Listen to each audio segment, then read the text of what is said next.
일본 은퇴자, 통장에 20억 있어도 파산 직전. 충격적인 이유. 은퇴를 생각하면 제일 먼저 떠오르는 게 뭘까요? 아마 많은 분들이 충분한 노후 자금과 편안한 삶을 떠올릴 겁니다. 주변에서는 노후 자금 10억은 있어야 된다라며 겁을 주곤 하죠. 그런데 놀랍게도 일본에서는 통장에 무려 20억 원이 있어도 노후 파산 직전이라고 합니다. 말도 안 되는 이야기 같지만 이게 현실입니다. 도대체 어떻게 된 일인지 지금부터 천천히 풀어볼게요. 일본은 초고령 사회로 유명합니다. 노인 인구가 전체 인구의 약 30%에 달하고 100세 시대가 현실이 되었죠.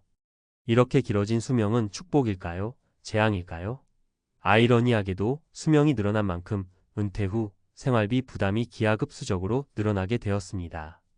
연금은 부족하고 의료비는 급증하고 자산 관리는 생각보다 쉽지 않은 현실이 기다리고 있죠. 첫 번째 사례를 보겠습니다. 일본 도쿄에 사는 68세 은퇴자 미즈노 씨는 대기업 임원 출신으로 퇴직 당시 약 20억 원의 저축이 있었습니다. 겉으로 보면 굉장히 넉넉한 노후가 보장된 것 같았죠. 하지만 퇴직 후 생활 수준을 유지하려다 보니 매달 지출이 500만 원 가까이 나왔습니다. 도쿄의 생활비는 상상을 초월할 정도로 높았죠. 10년 후 예상하지 못했던 건강 문제로 인한 병원비 지출까지 늘어나며 지금은 노후 자금이 바닥나고 말았습니다. 그는 한 방송 인터뷰에서 이렇게 말했습니다. 퇴직 전에는 20억이면 충분하다고 생각했어요. 하지만 막상 겪어보니 돈은 생각보다 빨리 사라졌습니다. 두 번째 사례는 홋카이도의 작은 도시에 사는 70세 다나카 부부의 이야기입니다. 이 부부는 젊었을 때 자녀들을 모두 도쿄의 명문 대학에 보냈고 노후에는 소박한 삶을 꿈꾸며 10억 원 정도를 마련해뒀습니다. 문제는 그들이 예상하지 못한 돌봄 비용이었습니다. 다나카 씨가 갑자기 치매 진단을 받으면서 노인 요양시설에 입소하게 되었는데 이 비용이 월 300만 원에 달했습니다. 이 돈을 몇 년간 계속 내다 보니 어느새 노후 자금의 반 이상이 사라졌습니다. 게다가 일본의 고령화 문제로 인해 돌봐줄 자녀가 없는 부부들이 급증하면서 돌봄 비용이 천정부지로 치솟고 있다는 것도 현실입니다. 세 번째 사례는 간사이에 사는 72세의 야마모토 씨입니다. 그는 평생 열심히 일하고 저축도 꼼꼼히 했지만 재테크 지식이 부족했습니다. 은행 예금만 믿고 10억 원 정도를 예금해 두었죠. 하지만 장기간 이어진 저금리로 인해 이자는 거의 없는 상태였고 물가는 계속 오르면서 실질 자산 가치는 크게 떨어졌습니다. 은퇴 초기에 충분하다고 생각했던 금액이 지금은 턱없이 부족하게 되었죠. 그는 한 경제지와의 인터뷰에서 나처럼 금융 지식이 부족한 사람은 충분히 있다고 생각한 돈도 나중에 보면 큰 실수가 될 수 있다며 안타까워했습니다. 자, 이렇게 보면 일본 은퇴자들의 문제는 우리에게 먼 이야기가 아닙니다. 한국도 급속히 초고령 사회로 진입하고 있고 생활비와 의료비는 계속 올라가고 있죠. 일본과 비슷한 상황에 처하지 않기 위해 우리는 무엇을 해야 할까요? 첫째, 현실적인 은퇴 후 생활비를 제대로 계산해야 합니다.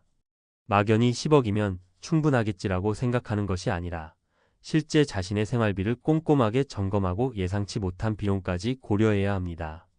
둘째, 돌봄 비용을 대비해야 합니다. 특히 치매와 같은 노인성 질환은 누구도 예외일 수 없습니다. 이에 대비한 보험 상품이나 장기 요양을 위한 비용 준비는 필수입니다. 셋째, 자산 관리에 대한 공부가 절실합니다.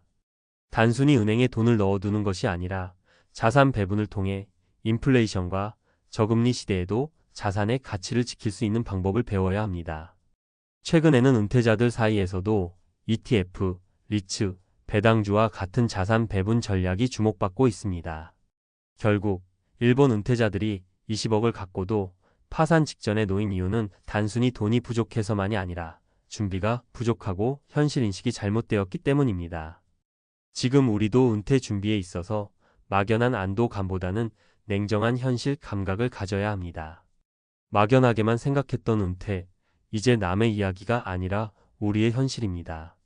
지금부터라도 확실한 준비를 시작하지 않으면 일본 은퇴자들의 충격적인 현실은 우리의 미래가 될 수 있습니다. 여러분 준비하고 또 준비하세요. 은퇴 후 우리의 삶을 지켜줄 진짜 해답은 지금의 행동에 달려 있습니다. 정말 중요한 메시지인 것 같아요. 사실 은퇴 준비라는 게 단순히 돈만 있으면 된다는 생각에서 벗어나야 해요. 일본의 사례가 우리에게 경종을 울려주듯 노후 생활에서는 생활비, 의료비, 돌봄 비용 등 다양한 변수들이 예상치 못한 방식으로 작용할 수 있거든요. 예를 들어 일본에서는 20억 원이라고 생각해도 실제로는 생활비와 예상치 못한 지출 때문에 파산 위기에 놓인 경우를 많이 볼 수 있어요. 이건 단순히 돈의 문제가 아니라 재무 계획, 건강 관리, 사회적 지원 체계 등 여러 요소가 함께 작용하는 문제입니다. 저도 개인적으로 은퇴 준비에 대해 생각할 때 충분한 돈만 마련하는 것이 아니라 내 미래의 라이프 스타일, 가족과의 관계, 건강 관리, 그리고 예상치 못한 돌발 상황들에 대해 면밀히 계획하고 대비해야 한다고 생각해요. 결국 우리가 지금부터 어떤 행동을 하느냐에 따라 미래의 삶의 질이 결정된다고 봅니다. 여러분도 혹시 막연하게만 은퇴 준비를 생각하고 계셨다면 이 기회를 통해 한 번 더 생각해 보셨으면 좋겠어요.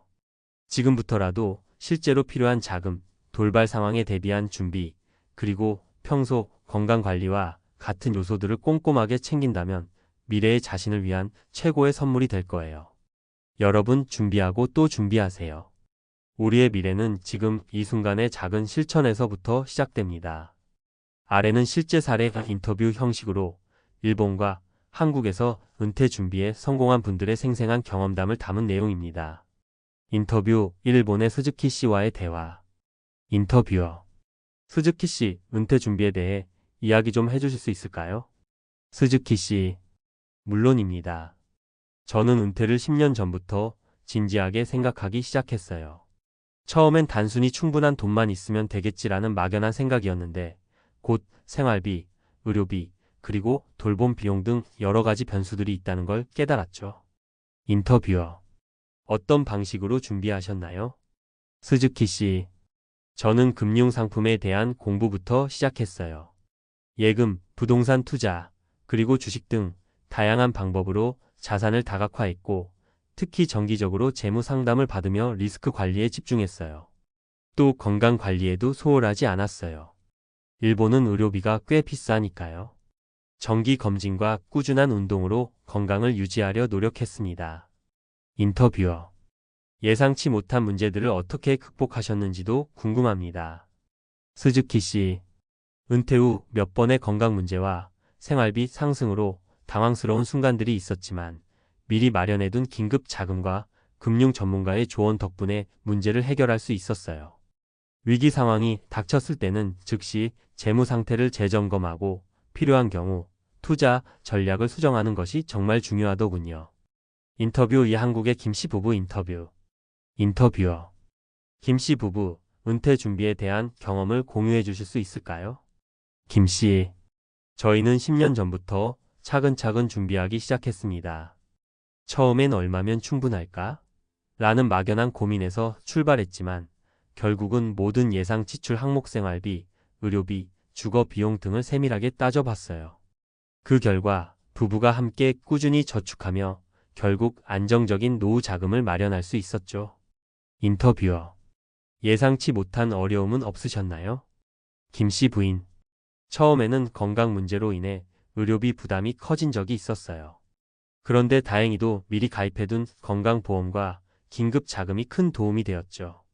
또한 은퇴 후 생활비가 생각보다 더 많이 들 것이라는 우려 때문에 금융 전문가와 상담하며 투자 포트폴리오를 재구성한 점도 큰 힘이 됐습니다. 인터뷰어. 부부가 함께 준비하면서 어떤 점이 가장 큰 역할을 했나요? 김씨. 서로에 대한 신뢰와 꾸준한 소통이 큰 역할을 했어요. 경제적 준비뿐 아니라 마음의 준비도 함께 하다 보니 예상치 못한 어려움도 두려움 없이 극복할 수 있었습니다. 인터뷰 사망국의 독신 은퇴자 이씨와의 인터뷰. 인터뷰어. 이씨, 독신으로서 은퇴 준비를 어떻게 진행하셨는지 듣고 싶습니다. 이씨. 저는 혼자서 은퇴 준비를 해야 했기 때문에 더 신중하게 접근해야 했어요. 다양한 금융 상품에 분산 투자하고 자산 배분을 철저히 계획했습니다. 단순히 은행에 돈을 예치하는 것보다는 투자와 저축을 병행해 인플레이션과 저금리 시대에도 자산 가치를 유지하려 노력했죠. 인터뷰어. 은퇴 준비 과정에서 가장 힘들었던 부분은 무엇이었나요? 리씨. 초기에는 외로움과 불안감이 컸어요. 혼자서 다 해낼 수 있을까? 라는 생각이 자주 들었죠. 그런데 사회활동에 적극적으로 참여하면서 새로운 인맥을 만들고 취미생활과 운동으로 정신 건강도 챙기면서 점차 극복할 수 있었습니다. 결과적으로 재무적인 안정뿐 아니라 정서적인 안정도 얻을 수 있었어요. 인터뷰어. 혹시 지금 준비 중인 분들에게 한 말씀 해주신다면? 리씨. 지금 당장 시작하는 게 정말 중요합니다. 처음부터 완벽한 계획을 세우기는 어렵겠지만 작게라도 시작해서 점차 꾸준히 준비하다 보면 분명 큰 도움이 될 거예요. 작은 습관들이 모여 큰 변화를 만든다는 걸 꼭 기억해 주세요. 마무리 메시지. 이렇게 일본과 한국에서 은퇴 준비에 성공한 분들의 경험을 들어보니 은퇴 준비는 단순히 충분한 돈만 마련하는 문제가 아니라 체계적인 계획, 건강 관리, 그리고 사회적 연결망까지 포함된 종합적인 준비 과정이라는 것을 알 수 있습니다. 각자의 상황과 필요에 맞게 준비를 시작한다면 예기치 못한 어려움에도 유연하게 대처할 수 있습니다. 지금부터라도 자신의 은퇴 준비 상황을 점검하고 필요한 부분을 채워 나간다면 여러분도 안정적인 미래를 마련할 수 있을 거예요. 은퇴 준비는 남의 이야기가 아니라 우리의 현실입니다. 지금부터라도 차근차근 준비를 시작해 보세요. 여러분의 미래는 지금 이 순간의 작은 실천에서부터 만들어집니다.